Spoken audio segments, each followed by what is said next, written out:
ইতিবাচক রাজনীতির চর্চার অবসান এখনো ঘটেনি। দুঃখজনক হলেও আবারও কিছু ছাত্র সংগঠন সেই ফ্যাসিবাদী ছাত্র রাজনীতির সংস্কৃতির অবতারণা করছে, যা জুলাই গণ অভ্যুত্থানের স্পিরিটের সম্পূর্ণ পরিপন্থী। প্রিয় সাংবাদিক বন্ধুগণ, সহস্রাধিক শহীদের জীবন এবং অগণিত আহত ও পঙ্গুত্ববরণকারীদের ত্যাগের বিনিময়ে অর্জিত সম্প্রীতি ও একতার বাংলাদেশে মানবিকতা, মূল্যবোধ, নাগরিক অধিকার, সুস্থ সংস্কৃতি, সন্ত্রাসমুক্ত, ন্যায় ও ইনসাফ ভিত্তিক সমাজ প্রতিষ্ঠা করা সকল নাগরিকের প্রধানতম কর্তব্য। ছাত্র রাজনীতির মূল মন্ত্রই হবে একদল সৎ, দক্ষ ও দেশপ্রেমিক নাগরিক তৈরিতে ভূমিকা রাখা। ছাত্র রাজনীতির মাধ্যমে শিক্ষার্থীদের দক্ষতা উন্নয়ন সাধিত হবে এবং দেশ পরিচালনার যোগ্যতা সম্পন্ন হয়ে গড়ে উঠবে। বাংলাদেশ ইসলামী ছাত্র শিবির সেই লক্ষ্যে কাজ করে যাচ্ছে, যা দেশবাসীর কাছে দৃশ্যমান। কিন্তু আমরা অত্যন্ত উদ্বেগের সাথে লক্ষ্য করছি যে ছাত্র রাজনীতি নিয়ে যে জন আকাঙ্ক্ষা তৈরি হয়েছিল, তা কিছু ছাত্র সংগঠনের আধিপত্য নীতি, সন্ত্রাসী কর্মকাণ্ড, চাঁদাবাজি, দখলদারি, ট্যাগিং ও দোষ চাপিয়ে দেওয়ার হীন সংস্কৃতি চালু রাখার ফলশ্রুতিতে শিক্ষার্থীদের মধ্যে ছাত্র রাজনীতি নিয়ে বিমুখতা তৈরি হয়েছে এবং যা শিক্ষার পরিবেশকে বিনষ্ট করছে।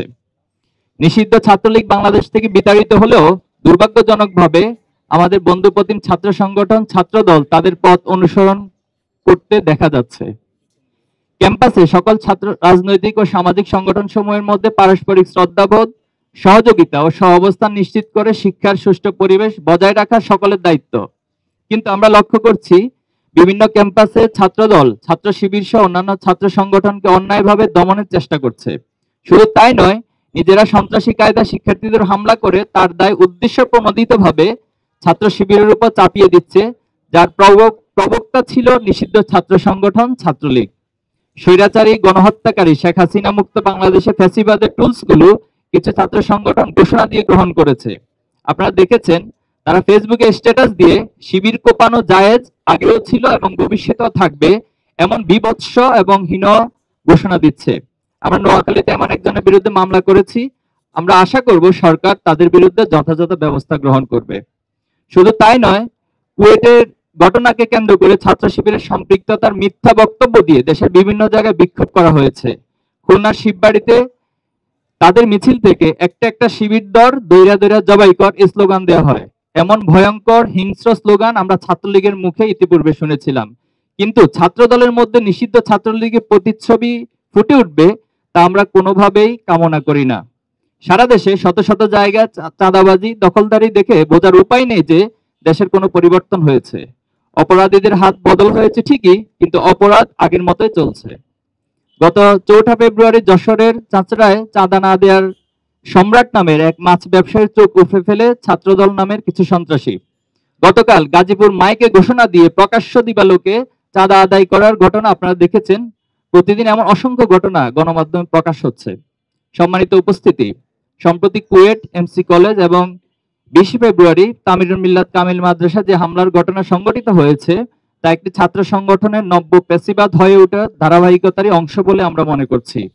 খুলনা প্রকৌশল ও প্রযুক্তি বিশ্ববিদ্যালয়ের সাধারণ ছাত্রদের উপর ছাত্রদল, যুবদলের বহিরাগত সন্ত্রাসীদের নিয়ে প্রকাশ্য দিবালোকে পরিকল্পিতভাবে সশস্ত্র হামলা পরিচালনা করে, যেখানে অর্ধশতাধিক শিক্ষার্থী মারাত্মকভাবে আহত হয়।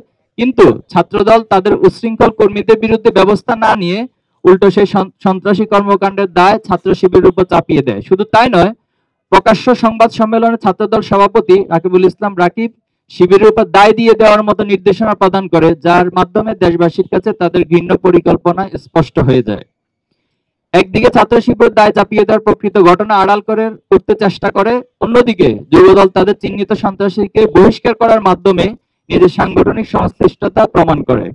এই ঘটনায় দেশব্যাপী সমালোচনা ঝড় উঠলে তা ধামাচাপা দেওয়ার জন্য সিলেটের এমসি কলেজে আঞ্জুমানে তালামিজে ইসলামীয় কর্মীর মিজানুর রহমান রিয়াদের সাথে শিক্ষার্থীদের হাতাহাতির ঘটনায় 2 জন, জাহিদুল ইসলাম হৃদয় ও রিয়াদ নামে আহত হওয়ার দায় ছাত্র শিবিরের উপর প্রদান করে।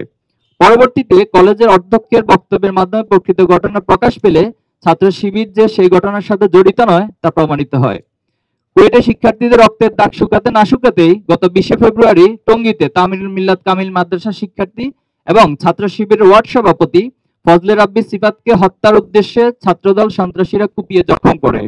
শুধু তাই নয়, জোরপূর্বক নিজেদের পক্ষে স্বীকারোক্তি নিতে একাধিকবার ছাত্রদল কর্মীরা তাকে নির্যাতন করে। আসামিকে ছিনিয়ে নিয়ে ছাত্র শিবিরের বিরুদ্ধে বক্তব্য নিতে ছাত্রদল নেতাকর্মীরা থানার সামনে মব তৈরির চেষ্টা করে। আমরা এই ঘটনার সাথে জড়িত সকলকে গ্রেপ্তার ও দৃষ্টান্তমূলক শাস্তি নিশ্চিত করতে প্রশাসনের কাছে জোর দাবি জানাচ্ছি।